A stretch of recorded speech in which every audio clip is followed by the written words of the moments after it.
Tu n'es pas en train de procrastiner, tu es en train de disperser ton énergie dans trop de directions différentes pour pouvoir enfin passer à l'action. Tu as des projets à faire avancer, à faire décoller, mais tu as aussi plein d'autres envies et de projets à côté. Et tu veux être stable financièrement. C'est exactement ce qu'on va faire ensemble dans cette vidéo, donc je t'explique comment. En fait, tu as passé le point de bascule où tu as ajouté trop d'options à tes plans. Le truc, c'est que plus jeune, tu as pris l'habitude d'anticiper et de faire plusieurs options pour tes différents plans. Mais l'âge avançant et l'expérience finalement avançant, il y a eu de plus en plus d'options. Parce que tu as exploré de plus en plus de domaines, de façons de voir, et donc ça rajoute des options à tes plans. Là maintenant, par rapport à quand tu étais plus jeune, le nombre d'options pour chaque plan a augmenté de façon exponentielle. Le vrai problème, c'est que tu n'as jamais appris à faire le tri. Donc aujourd'hui, tu ne sais pas faire le tri de ce trop d'idées. Alors enregistre et écoute bien parce que les 4 prochaines minutes, je te donne le plan exact de comment tu vas faire. On va limiter la friction entre ta lucidité et ton perfectionnisme en mettant au clair tes priorités. Tes priorités aujourd'hui, c'est de construire des revenus stables et maîtriser comment le faire à partir de tes idées. Cette vidéo, elle est pour les gens qui pensent comme moi, qui pensent que la richesse est ce qui va te permettre de t'adonner à tes autres passions de façon libre. Parce qu'elles seront accessibles plus facilement. Tu auras de l'argent pour payer les profs, le matériel, tu auras le temps, tu seras plus serein parce que tu sais que tu as des rentrées d'argent par ailleurs, et donc tu te sentiras complètement libre au moment où tu seras en train de faire ces autres passions. Et tu auras du temps parce que je vais te partager des méthodes qui n'ont rien à voir avec toutes ces méthodes de neurotypiques qui te pompent toute ton énergie et tout ton temps surtout. Bref, prendre le temps de construire sa richesse, c'est la meilleure solution d'accéder à la liberté pour le restant de ta vie. De diversifier tes activités, de vivre autant de passions que tu en auras envie. Bien! Commençons la méthodologie. Étape 1, écris tes 5 principales idées du moment, pas 30. Pas toutes celles que tu as notées depuis 2022. Juste les 5 qui reviennent le plus quand tu penses à ton avenir. Tu vois que tout est interconnecté, tu sais que chaque idée peut devenir quelque chose de grandiose. Mais pour l'instant, tu refuses de te lancer si tu ne sais pas que tout le système est capable de fonctionner en entier dès le départ. Tu veux tout bien faire tout de suite. Et c'est ça qui t'épuise. C'est pas la procrastination, c'est pas le passage à l'action. Pour l'instant, tu as une charge mentale d'être la personne visionnaire, stratège, exécuteur et conservateur comme une sorte de musée d'idées. Tu veux tout faire en même temps. Tu ne procrastines pas. Tu essaies juste de ne pas décevoir cette version de toi idéalisée que tu as en tête. Et ça, c'est noble, mais c'est inefficace. Alors on va mettre des priorités. Et ça, on passe à l'étape 2. Donc pour chaque idée, demande-toi, est-ce que ça correspond à qui je suis ? Est-ce que ça correspond vraiment au sens que je donne à la vie ? Tes objectifs est ce qui active ton moteur interne. Et tu n'as alors plus besoin de chercher à te motiver avec des astuces complètement bidons. Et surtout, demande-toi, est-ce que ça me donne de l'énergie ou quand j'y pense, est-ce que j'ai une sorte de lourdeur qui arrive ? Ça révélera aussi si tu rêves réellement de ce projet ou si c'est un rêve qu'on a implanté chez toi. Ensuite, le deuxième pan à accéder, c'est est-ce que tu es qualifié pour vendre ce que tu veux ? Et je ne parle pas d'expertise. Je sais que pour certains, c'est difficile à concevoir, mais tu n'as pas besoin d'être expert pour commencer à vendre ce que tu veux vendre. Tu as besoin de savoir ce que tu fais et de ne pas mentir sur tes compétences à tes futurs clients. Est-ce que tu peux réellement leur apporter ou non ? Si, et seulement s'il y a besoin, alors tu vas compléter avec des formations. Et enfin, autre question, autre pan encore à accéder, c'est est-ce que tes clients ou tes futurs clients veulent réellement ton offre, ce que tu proposes, et est-ce que c'est le bon moment pour eux ? Et si c'est non ou si c'est tu ne sais pas, ça veut dire que tu as besoin d'étudier les gens à qui tu veux vendre. Et je ne parle pas d'études de marché en carton là. Ni ces questionnaires que tous ces entrepreneurs font parce qu'on leur a appris ça à la CCI. Étape 3.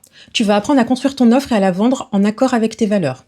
Et oui, je sais, tu n'aimes pas vendre et tu es persuadé d'avoir l'offre ou le produit parfait, donc ça veut dire que les clients devraient comprendre par eux-mêmes, une fois que tu présentes les choses, qu'ils ont besoin de ce que tu proposes et qu'ils devraient l'acheter.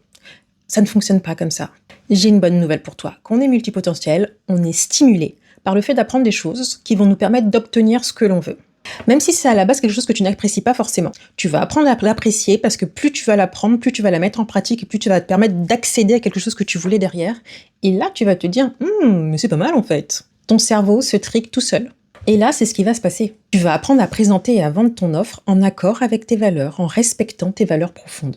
Et c'est comme ça que tu vas complètement t'éclater à servir tes clients. Faire de l'argent et kiffer, passer du temps sur tes autres passions.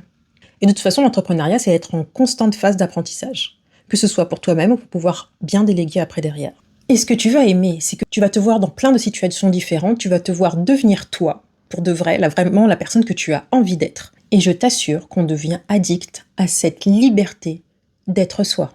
Ce qui va se passer, c'est que tu vas atteindre un premier palier financier. Mais le meilleur, c'est que tu vas arriver à un système de fonctionnement pour toi que tu pourras dupliquer sur tes autres passions que tu auras continué en parallèle et que pour les certaines, tu pourras commencer à vendre aussi tes compétences dessus. Tu comprends que quand je dis vendre, ça veut dire surtout partager tes passions avec d'autres personnes.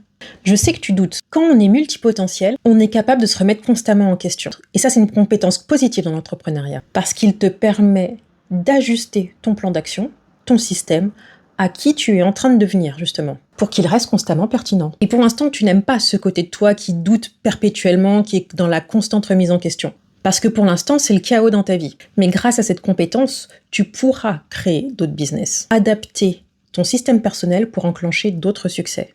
En combinant des disciplines, des domaines et des industries. En prenant le temps d'investir ton temps, ton argent et ton énergie dès maintenant, tu pourras d'ici 1 an, 3 ans, 10 ans, on ne peut pas savoir à l'avance. Mais en tout cas, tu pourras atteindre ta liberté.